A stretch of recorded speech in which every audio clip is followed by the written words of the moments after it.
안녕하십니까. 우리 서기 방법론 수업 계속해서 시작하도록 하겠습니다. 우리 잠깐 기도하겠습니다.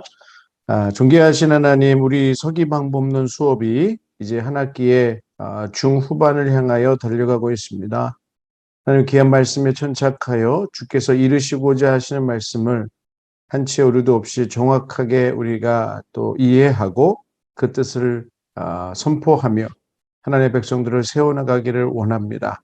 힘들고 어려운 가정이라 할지라도 하나님 기쁨과 감사함으로 이 모든 여정을 순적히 완주해낼 수 있는 우리 모두가 되게 해 주시옵소서. 예수님의 이름으로 기도드립니다. 아멘. 지난주에 우리가 그 주석과 원문, 그러니까 히브리 원문을 토대로 해서 여호수아서 7장 1절에 나오는 그 아간의 이름이 역대기에 나오는 역대기 2장 6절 그 족보상, 그리고 셉투아진트 여타의 역본상에 아칼로 다른 이름으로 나오고 또 그 아버지의 이름도 달리 나올 수 있는데 그것이 단순한 오류가 아니라 어떤 역본상의 의미를 찾아서 우리가 본문에 좀 더 가까이 다가갈 수 있는 그런 어떤 사례로서 우리가 한번 살펴봤거든요. 이제 좀 더 우리가 심화된 이래서 원문을 봐야 되는구나. 원문을 토대로 우리가 서기를 할 때 얻을 수 있는 이점이 이런 것들이 있구나라고 하는 것을 좀 살펴보려고 합니다. 지금 화면에 나와 있는 것은 제가 바이블웍스를 띄워놓은 겁니다. 죄다 영어에다가, 그쵸? 여기 이상한 꼬부랑 글씨들이 막 보이실 텐데 예, 요거는 지금 BGT, LXT, 여기 MGK 이 모든 것들은 지금 헬라어 원본이고요. 이것도 사실은 헬라어 원문, 셉투아진트에 해당되는 겁니다. 셉투아진트의 그 사본상에 어떤 차이점들이 반영되어 있는 거고요. 위에 보시면 영어로 되어 있는 건 KJV, 그러니까 킹 제임스 버전, NAS, 그다음에 뉴 아메리칸 스터디 바이블, 뭐 NIV, RSV 뭐 이렇게 쭉 있습니다. 여러분들이 제가 알기로는 바이블웍스 7 이상의 프로그램을 활용하신다면 다 이렇게 하실 수 있어요. 간단하게만 제가 사용법을 언급하고 이야기를 하자면 여기에 보시면 이제 영어 성경을 찾을 수 있는 킹 제임스 버전 여기 나와 있는 거고요. 그리고 헬라어, 그러니까 히브리어 사전은 맨 밑으로 내려가시면 여기 WTT라는 게 있습니다. BHS, 히브리 올드 테스트먼트 네 번째 에디션.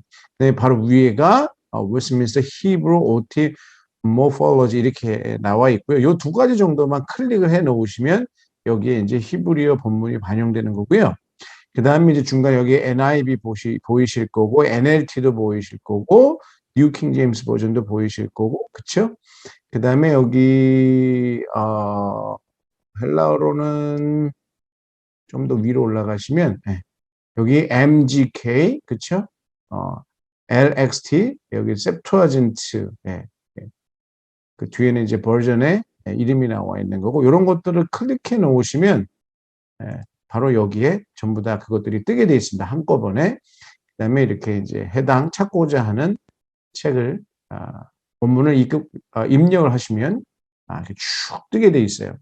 근데 제가 지금 이걸 왜 띄워놨냐면, 오늘 우리 책 81페이지 맨 하단에 가서 보시면, 사무엘상 8장 16절에 관련된 이야기가 나와요.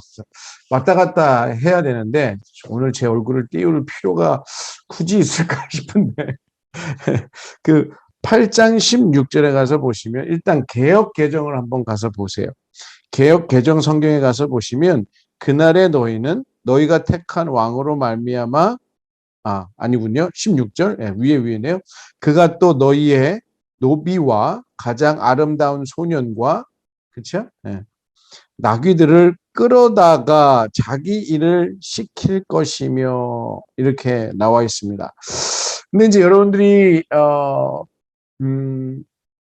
그냥 쭉 읽어왔을 때에는 문제점을 느끼지 못하셨을 수 있는데 히브리 성경은 산문이든 아니면 운문체이든 그 안에 이렇게 평행되는 용어들을 자주 사용합니다. 그러니까 노비와 아름다운 소년. 노비와 아름다운 소년은 딱히 그렇게 평행을 이루지 못해요.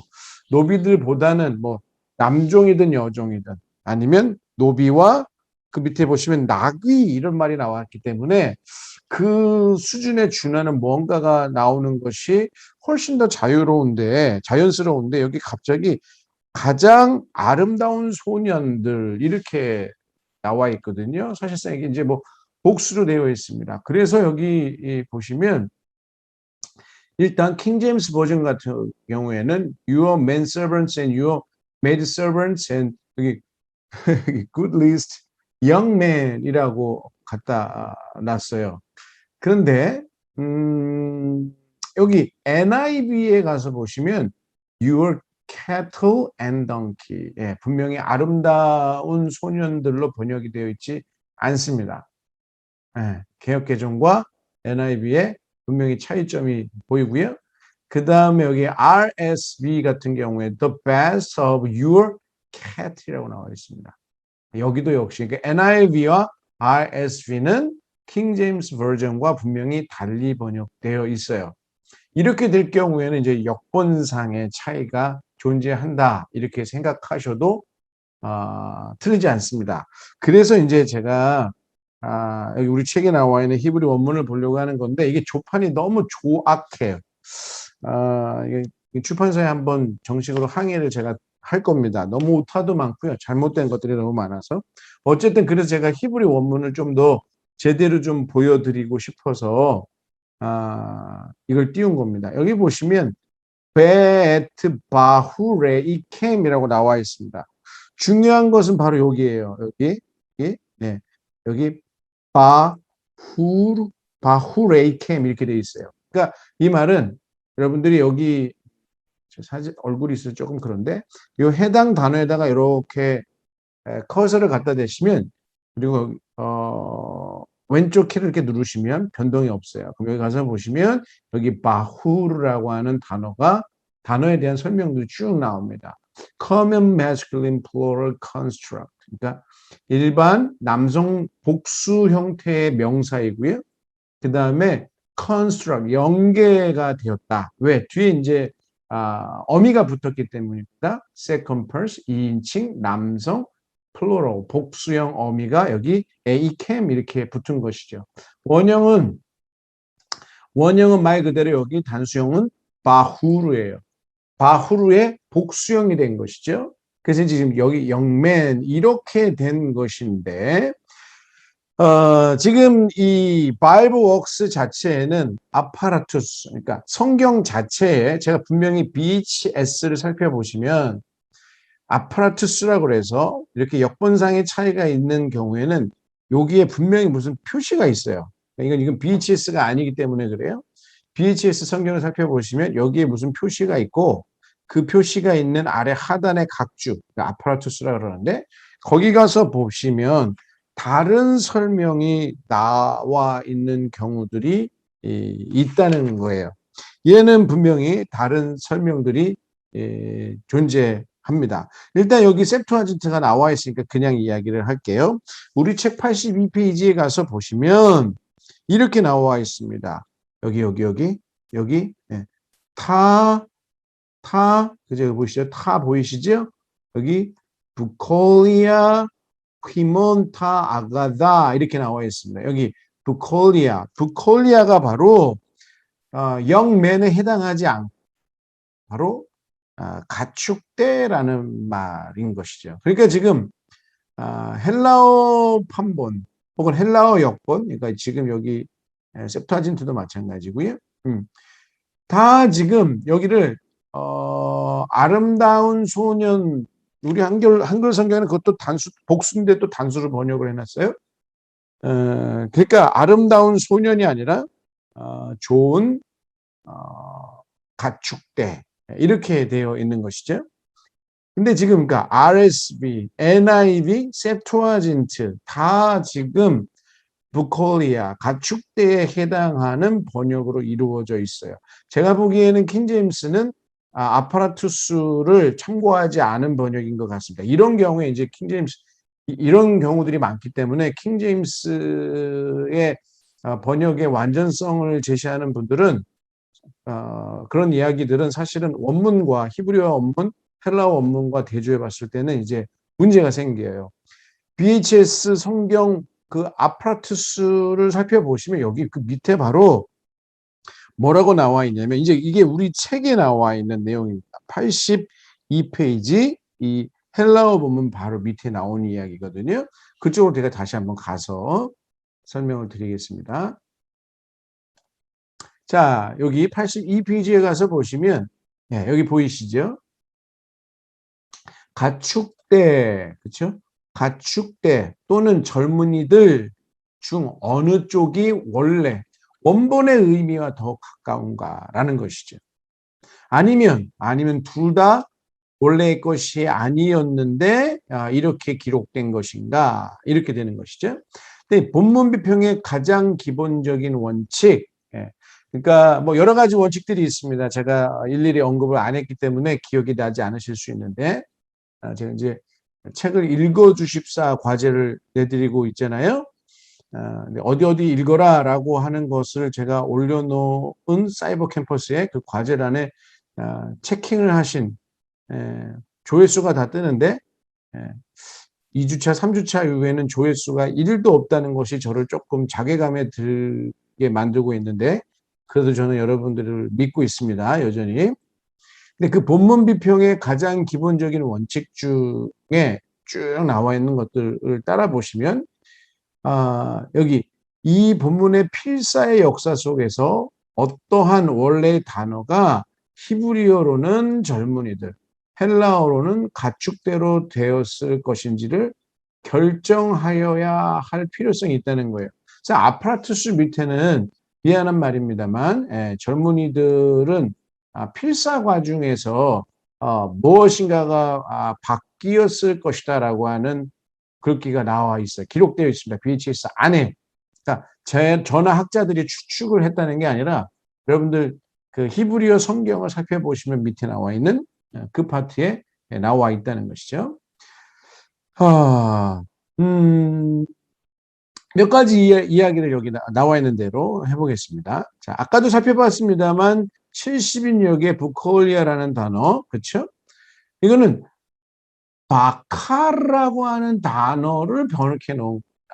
그러니까 여기 젊은이들이라고 번역되어 있는 말이 제대로 되어 있는 것인가 아닌가라는 것을 한번 다시 히브리어로 바꿔봐야 되는데 아까 이제 바후르라고 하는 단어의 복수형으로 되어 있었고 헬라어 성경이 이제 그러니까 헬라어 번역본이 셉투아진트는 히브리어 성경을 번역해 놓은 거니까 다시 히브리어로 바꿔놨더니 가축대에 해당하는 것은 바카르에 해당되는 것이죠. 그러니까 이럴 경우에는 우리가 다시 한번 히브리어 단어로 번역한다는 말은 조금 그렇고 상응하는 히브리어 단어를 떠올려 보면은 우리가 도움을 얻을 수 있다는 겁니다. 자, 이렇게 생각해 보실 수 있어요. 우리 성경에 일단 위에 나와 있는 그 히브리어 원문 위쪽에 나와 있는 부분은 바후르로 되어 있는데 밑에 아파라투스에는 바카르라는 말로 되어 있어요. 그러면 여러분 이렇게 생각해 보시면 좋을 것 같습니다. 히브리어는 원래 모음이 없는 단어입니다. 그러면 모음을 다 제거해 보시면 얘도 모음이고 얘도 모음이거든요. 밑에 있는 거 밑에 뭐 이렇게 뭐 격자같이 모양되어 있는 거 다 제거해 보시면 맨 앞에 여기 베트 여기도 베트 똑같고요. 맨 뒤에 오는 레시도 똑같아요. 그러면 다른 거는 뭐만 다르냐면 가운데 오는 하트와 여기 가운데 오는 카프 요 두 글자만 다르다는 겁니다. 그래서 여기 이렇게 써 있죠. 그렇다면 아까 제가 말씀드렸던 것처럼 모음은 한참 뒤에 히브리어가 완전히 역사 속에서 사라지고 난 다음에 랍비들에 의해서 한참 후에 수세기 후에 다시 만들어진 거기 때문에 여기 필사자들에 의해서 결정된 모음이거든요. 그러니까는 모음은 일단 우리가 제거해 놓고 논외로 하고 생각해 보자면 이렇게 생각해 볼 수 있다는 것이 여기 바카르, 가축대라는 말과 바흐르, 젊은이 사이에 있는 이 가운데 요 헤트는 아무래도 필사상의 오류인 것 같다. 필사. 필사. 그 다음에 둘째, 직접적인 전후 문맥을 한번 분석해 보니 남종들, 여종들이라고 하는 어떤 논리의 한 쌍이 나온 이후에 아까도 말씀드렸던 것처럼 이게 성경의 기본적인 패턴인데 우리 성경에는 지금 4장 16절에 남종과 여종도 구별해 놓지 않았고요. 그냥 노비라는 말로만 번역을 하나로 뭉뚱그려 놨어요. 그러니까 우리 개역개정 같은 경우에는 그러니까 이런 것들은 분명히 좋지 않은 번역이에요.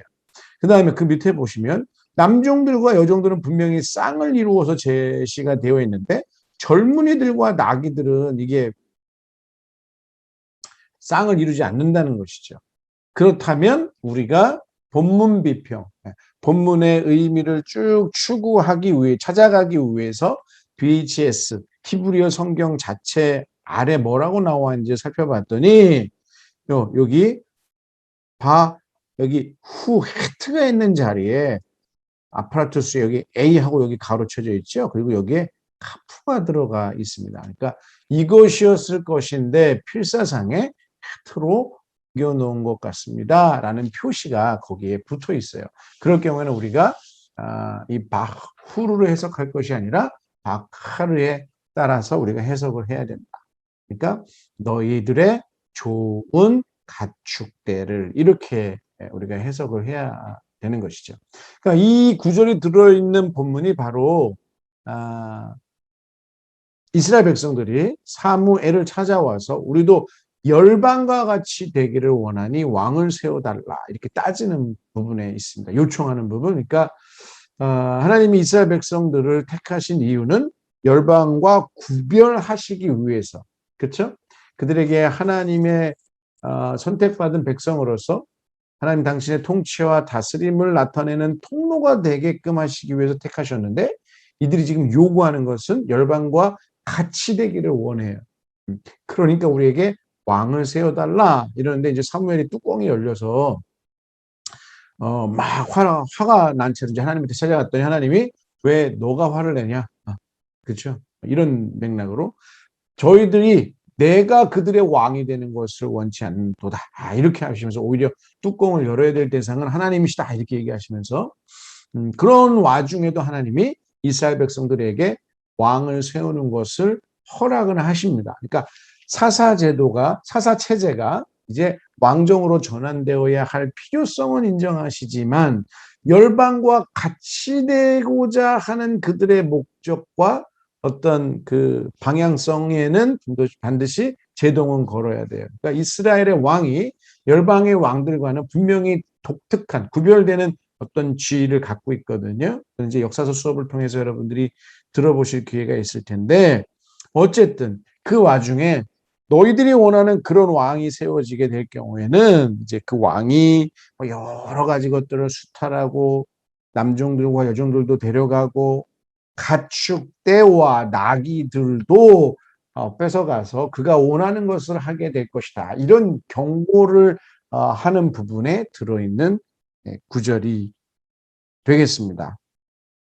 어쨌든 우리가 그래서 사무엘상 8장 16절에 관한 이야기를 이렇게 살펴봤고요. 그 다음에 또 흥미로운 부분이 이제 이런 겁니다. BHS 히브리어 원문 성경 안에 보시면 시들을 배열할 때에 이행구, 그러니까 두 개의 행으로 되어 있는 것, 혹은 삼행구, 세 개의 행으로 이루어져 있는, 그러니까 행 자체가 우리는 그냥 한 줄을 행이라 그러는데 들여쓰고 내어쓰고 들여쓰고 내어쓰고를 토대로 해서 행이 만들어지게 돼요. 그러니까 히브리어 특히 시가서 구약 3, 구약 3 수업에서 여러분들이 아마 접하게 되실 텐데 우리 학교 시가서 전공하신 교수님들이 많아요. 우리 유선명 교수님도 계시고 이성혜 교수님도 계시고 김정기 교수님도 계시고 다 시가서 전공자 분들이셔서 이 부분을 여러분들이 공부하실 텐데 오늘 우리 책에 나와 있는 예와 관련해서 민수기, 예, 민수기 오경 전공자는 저니까 저한테 들으셔야 되는데 이제 제가 예언서와 관련해서 제가 언급을 종종 합니다만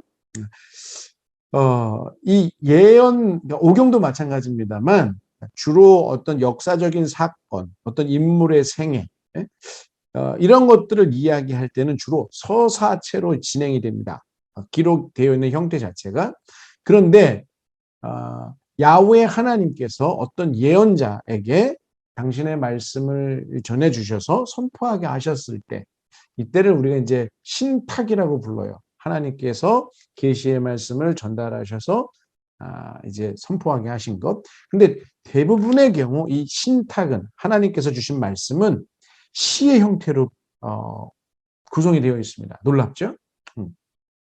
그러니까 이제 지금 민수기 23장 8절에서 9절을 볼 건데 이 민수기 23장 8절에서 9절은 전체적으로는 내러티브로 구성이 되어 있습니다. 네, 발락과 발람에 관한 이야기가 나오는 부분인데 바로 발람이 이스라엘 백성들에게 저주를 해달라라고 하는 발락의 요청을 받아서 이제 그들을 향하여 저주를 선포하려고 하는데 하나님의 의지에 의해서 발람의 뜻과는 상관없는 그런 이제 축복의 말씀을 선포하는 일종의 신탁을 선포하는 그와 같은 섹션인데 당연히 이 부분은 그러니까 우리가 무엇으로 기록되어 있다, 시로 기록되어 있다라고 하는 것을 감으로 잡으실 수 있죠.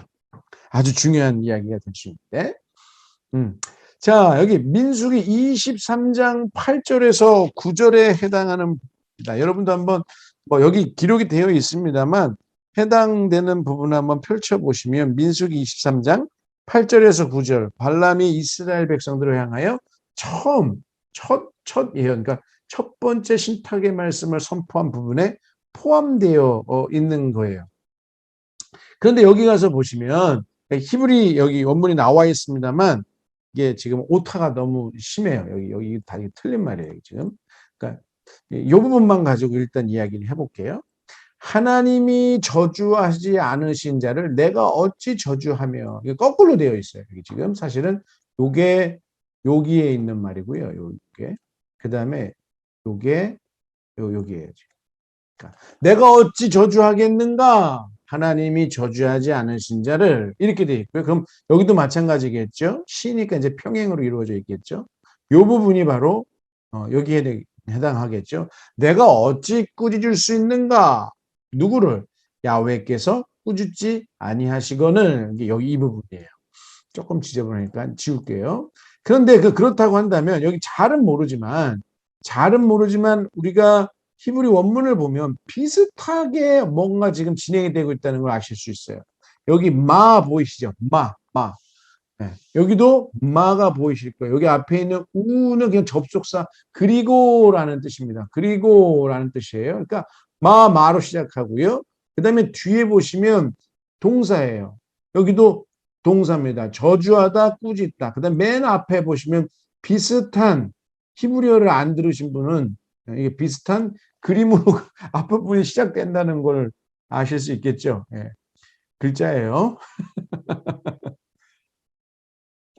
1인칭 공성 단수 미완료 시제. 그러니까 내가 어찌 저주할 수 있겠는가? 밑에는 내가 어찌 꾸짖을 수 있겠는가? 근데 그 문법의 형태 내지는 앞에 의문사를 취한다는 것도 그대로 똑같고요. 그 다음에 여기 부정사 아니 no 여기 no라고 하는 거 아니라고 해당하는 것도 똑같고요. 그 다음에 3인칭 남성 단수 여기는 완료 시제로 똑같이 되어 있어요. 그리고 여기 보시면 여기 하나님을 일컫는 단어가 하나는 엘로 기록이 되어 있고요. 하나님은 야훼로 기록되어 있습니다. 하나는 그러니까 이렇게 서로 대칭이 되게끔 구성이 되어 있죠. 명백하게 쉽니다. 이와 같이 시로 쭉 배열되어 있는 것. 그렇다면 우리가 이 부분을 설교를 만약에 하신다. 설교를 만약에 하신다 그러면 이 부분을 이렇게 시처럼 우리가 본문 배열을 설교문 안에 본문을 서기에 놓은 그 본문 안에다가 원고 안에다가 이렇게 배열을 해서 타이핑을 하시든지 기록을 해놔야 좀 더 우리 눈에 확 들어오고 또 그렇게 선포할 수 있겠죠. 자, 그래서 여기 보시면 이렇게 배열을 하게 되면 8장에 나오는 이 행, 두 개의 행으로 되어 있는 그 구가 단어들이 서로 대응하는 동의적인 평행법으로 이루어져 있다라고 하는 것이 분명하게 드러나고, 지금 뭐 원문 자체가 잘못되어 있기 때문에 정확하게 말씀드리긴 뭐합니다만, 구절에 나오는 것은 좀 더 복잡한, 좀 더 어떤 체계적인 확장된 평행법을 이루고 있다라고 하는 것을 우리가 확인할 수 있다는 거예요.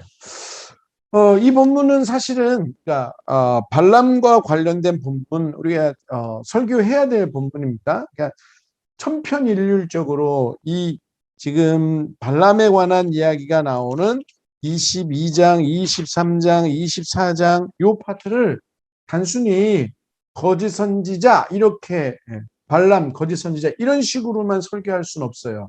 그건 철저하게 본문을 평면화시켜서 압축시켜서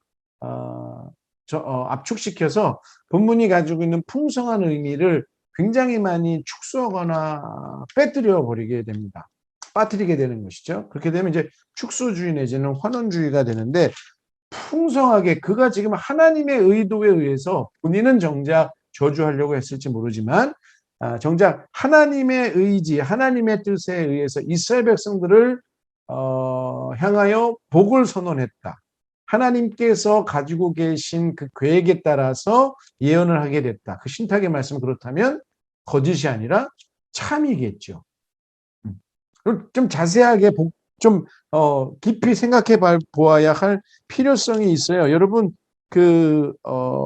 한 별이 야곱에서 나오며 한 규가 이스라엘에게서 일어나, 아주 중요한 예언인데, 예.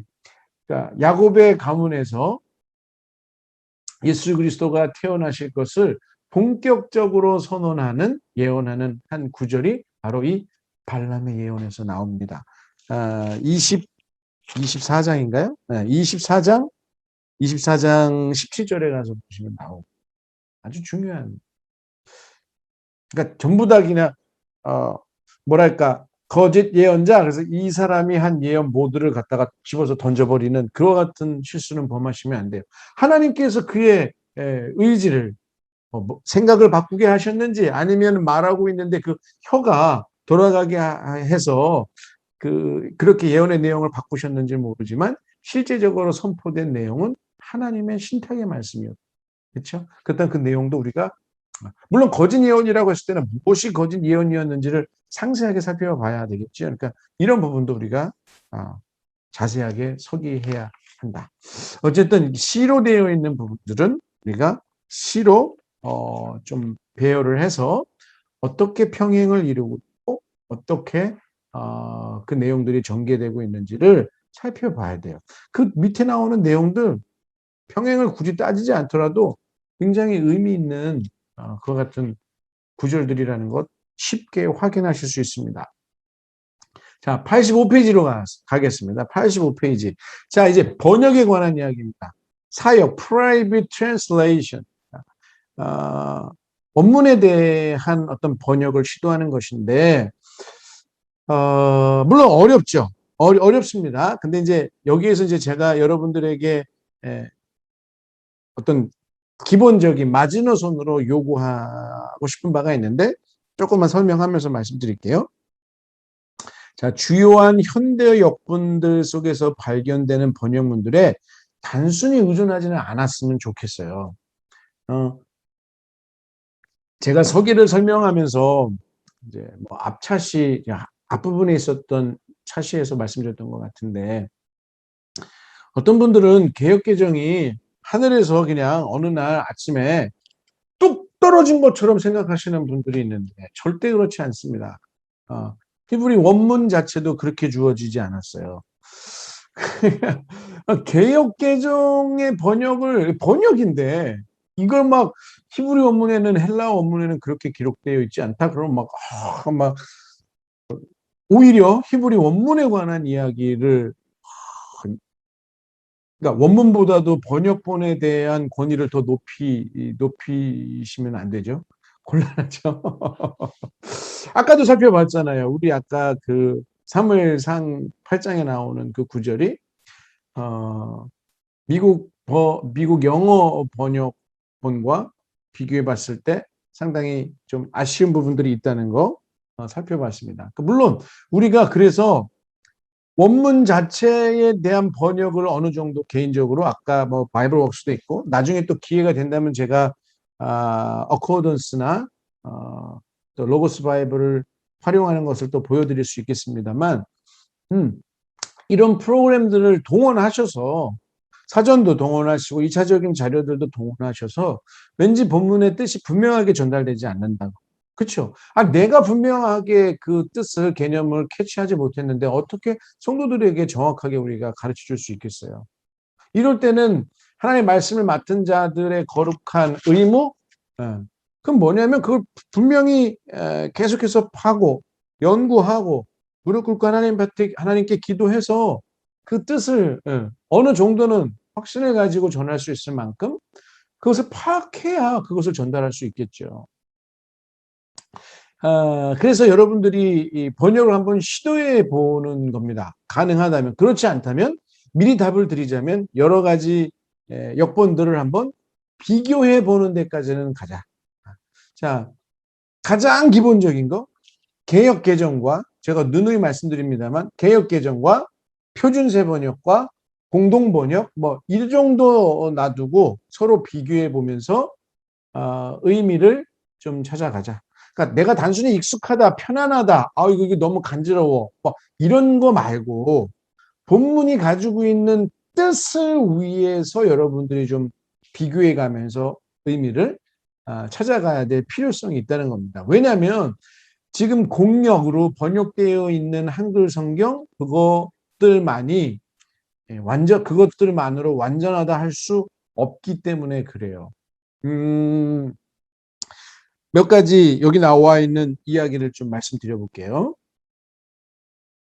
여기 오늘날 성경 출판 사업에서 이거 저는 사실 미국에서 나온 책인데 미국의 영어 성경도 이런 경향이 많다는 거죠. 번역문이 기존의 성도들이 알고 있었던 것과 어감이라든지 어떤 표현이 다르면 다를수록 그 성경 번역본이 팔리지 않을 위험성은 굉장히 커져요. 이게 정말 한국에도 그대로 있었던 일입니다. 이게 웃지 못할 일인데 여러분 표준 세번역이 처음에는 이게 너무 안타까운데 사실은 여러 교단들이 함께 해서 번역을 시도한 것이 공동번역이에요. 개신교도 동참했었습니다. 그런데 이제 거기에 외경과 가경, 이제 캐톨릭에서 말하는 외경과 가경이 포함되어 있기 때문에 그걸 이제 번역 작업은 시도해 놓고는 그걸 받아들이지 않은 거예요. 정작 교회에서 사용하지 않은 거죠. 교단 내에. 그 다음에 또 표준 세번역, 표준 세번역은 이건 역시 번역을 했습니다. 각계 교단의 전문 번역가들이 성경신학자들이 참여해서 번역을 했어요. 번역을 했는데 거기에서도 이제 어투 세번역 같은 거 현대인의 성경 이런 것들 어투가 너무 현대적이고 간지럽다. 그리고 어떻게 사도 바울이 청중들을 향하여 존댓말을 쓰냐 이런 것들을 가지고 결국은 또 받아들이지 않은 겁니다. 자기네가 의뢰해서 번역을 해놓고선 이거 뭐 어느 교단을 비난할 수 없어요. 거의 모든 교단들이 다 동원됐고 나중에 가서 이러한 일들이 벌어졌거든요. 여기 안타까운 건 뒤에 사실은 뭐 판권 수익에 대한 어떤 다툼도 있었던 건 사실이에요. 제가 정확하게는 알 수 없습니다만 대외적으로 드러난 것만을 언급하자면 그래요. 근데 이제 이런 거 보세요. 팔리지 않을 위험성이 크다? 성도들이 읽지 않거나 아니면 이제 연세가 좀 많으신 담임 목사님들, 어떤 전통적인 해석에 익숙해져 있는 담임 목사님들이나 아니면 성도들의 구성상의 비율이 좀 연세가 많으신 분들이 계실 경우에는 아무래도 예전에 좀 고어로 되어 있는 어떤 격식을 잘 갖춰져 있는 전통적인 번역, 표현 이런 것들을 선호하게 된다는 것이죠. 그래서 여기 보시면 현대어 번역본들은 이게 개정이 되긴 했습니다만 여기 보시면 번역자들, 위원회들, 출판사들 그리고 교단 이런 여러 가지 요인들에 있어서 보수적으로 번역 상태를 유지하라는 압력이 존재해요. 그러다 보니까 고쳐져야 될 것들이 고쳐지지 않은 것이죠. 그러니까 한글 개혁에서 개혁 개정으로 바뀌게 된 이유도 사실은 번역상의 오류들이 있기 때문에 번역이 된 지 너무 오래돼 수십 년이 됐고 수십 년이 뭐야 거의 100년이 다 돼갔던 상황이었으니까 그리고 현대적인 상황에 맞게 완전히 죽어버린 언어들 우리가 쓰지 않는 언어 알 수 없는 언어들 이런 것들을 좀 제거하고 그 다음에 번역상의 오류들을 좀 잡아서 내자 그래서 처음에 나왔는데 너무 반발이 큰 거예요. 그러니까 다시 또 예전에 번역이 가지고 있었던 오류들을 수정하지 못한 상태에서 상당히 많은 것들을 그대로 나온 부분도 많다. 그러니까 어떻게 할 수 있어야 된다? 우리가 한 가지 번역에만 의존할 것이 아니라 우리가 원문을 어느 정도 이런 도구들을 활용해서 번역할 수 있다면 더 좋고 그것이 안 된다면 영어와 한국어 성경 번역들을 여러 개를 서로 비교해 가면서 살펴보는 것도 좋고 그것도 안 된다면 한국어 성경만이라도 그렇죠? 개정개혁, 한글 개혁은 이제 거의 안 쓰니까 개정개혁과 그리고 표준세번역과 공동성경과 뭐 쉬운 성경 뭐 이런 것들을 좀 놓고 비교해 가시면서 이 구절이 무슨 뜻인지 이 단어가 무슨 뜻인지 정도는 우리가 좀 비교해서 추적해 볼 필요성이 있다. 어디까지나 성경의 의미를 더 정확하게 알아가기 위한 것 때문입니다. 자, 그러니까 번역상의 많은 문제점들, 모성에 대한 것들 때문에 그래요. 제가 생각하기에 이런 것이 가장 심하게 드러나는 것이 시가서 내지는 예언서예요. 왜? 하나님께서 예언자들에게 주신 신탁 내지는 시로 되어 있는 부분들의 상징적인 용어들, 당시 사람들이 알만한 표현들이 너무 많아서 특히 그렇습니다. 그럴 때는 좀 이렇게 우리가 하시면 좋겠다. 여러 번역본들을 좀 참고해서 비교, 대조하라. 그러면서 본문의 의미를 깊이 모색해 보자. 이런 뜻입니다. 뭐 이 정도의 취지라고 한다면 여러분도 얼마든지 흔쾌히 동의하실 수 있다. 이렇게 생각이 들어요. 자, 그 다음에 한 가지만 좀 더 이야기를 할게요. 86페이지 맨 하단에 나와 있는 건데, 요나서 1장에 나와 있는, 요나서 1장 2절, 간단하게 나와 있는, 이 구절인데, 우리가 흔히 알고 있는 그 의미와 달리 해석될 수 있는 여지가 있기 때문에 그렇습니다. 우리 성경에는 어떻게 기록되어 있냐면 너는 여기 우리 성경에는 어떻게 나와 있나? 여기는 안 나와 있네. 그러면 제가 읽어드릴게요. 너는 일어나. 그거는 이제 2절의 앞부분이고요. 저 큰 성읍 니느웨로 가서 그것을 향하여 외치라. 이렇게 되어 있습니다. 그것을 향하여 외치라. 그 악독이 내 앞에 상달되었음이니라 하시니라. 이렇게 기록이 되어 있는데 여기 나와 있네요. 그것을 쳐서 선포하라. 여기 우크라 이게 명령형이거든요. 외쳐라. 우리 개역 개정에 입각해서 번역을 하자면 그렇습니다. 자, 그것을 향하여 against로 그것을 쳐서 왜냐하면 여기 알레타 도달했다. 그것 여기 예. 그들의 악이 리파나이 내 얼굴 앞에 이렇게 직역을 하자면 그래서 여기 왜냐하면 그 악이 내 앞에 상달되었기 때문이다. 이렇게 번역이 되어 있어요. 이게 뭐가 문제지? 너무 자연스럽게 잘 되어 있네. 이런 느낌이 드실 거예요. 그런데 여기 몇몇 히브리어 단어들을 번역하는 한 가지 방식에 불과하다. 뭐가? 위에 있는 번역이. 그러니까 여타의 방식으로 다른 방식으로 번역이 돼서 좀 더 풍성하고 의미 있게 번역이 될 수 있는 그와 같은 소지들이 있다는 겁니다. 한번 보면 좋을 것 같아요.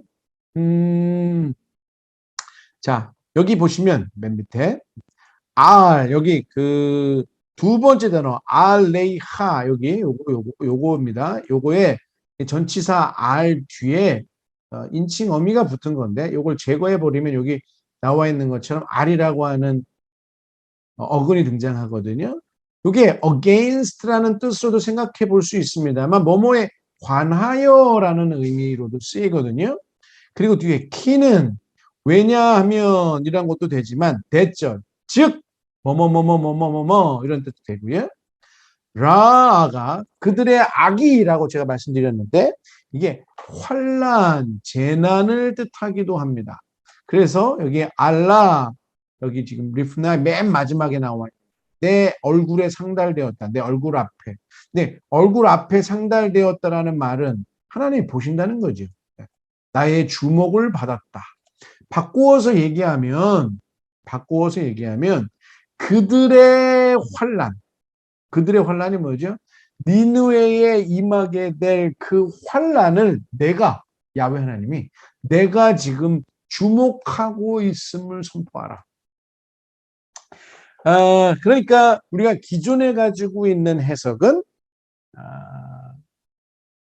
요나에게 니느웨에 가서 쳐서 어떤 심판의 메시지를 선포하라라는 이런 말로 들리고요. 그다음에 우리 책에 가지고 있는 번역을 따라서 할 경우에는 내가 지금 니느웨를 주의 깊게 살펴보고 있다. 그들 앞에 재난이 임할 것이다. 그 말은 바꿔서 얘기하면 그들에게 재난을 피할 수 있는 여지를 주시겠다라고 하는 2차적인 의미까지 우리가 캐치할 수 있는 것이죠. 정작 나중에 3장과 4장에 가서 보시면 하나님께서 그렇게 하십니다. 그들에게 심판을 통해서 심판의 메시지를 분명히 선포하긴 하는데 심판의 메시지를 선포하시는 것이 아니라 것으로 그치는 것이 아니라 그들에게 재난을 피할 수 있는 길을 여시죠. 하나님의 마음을 나함, 슈브 하나님 자신이 그들을 향한 어떤 재난을 하시려고 하셨던 마음을 돌이키셔서 그러니까 이것을 원치 않았던 것이죠. 요나는. 나중에 우리 요나서 2장에 관한 이야기가 어떤 문학적인 장르와 관련해서 또 나오니까 그때 가서 또 이야기를 좀 하겠습니다. 1차시 의미 있는 내용들을 제가 좀 이야기한다. 좀 재미있게 좀 집중할 수 있을 것 같다. 히브리 원문을 토대로 한 성경의 의미에 대해서 시간이 많이 지나가네요. 이 정도에서 제가 1차시 잠깐 끊고 쉬었다가 2차시에 또 이야기를 계속해서 성경에 관한 이야기들을 해 나가도록 하겠습니다. 잠시 후에 돌아오겠습니다. 감사합니다.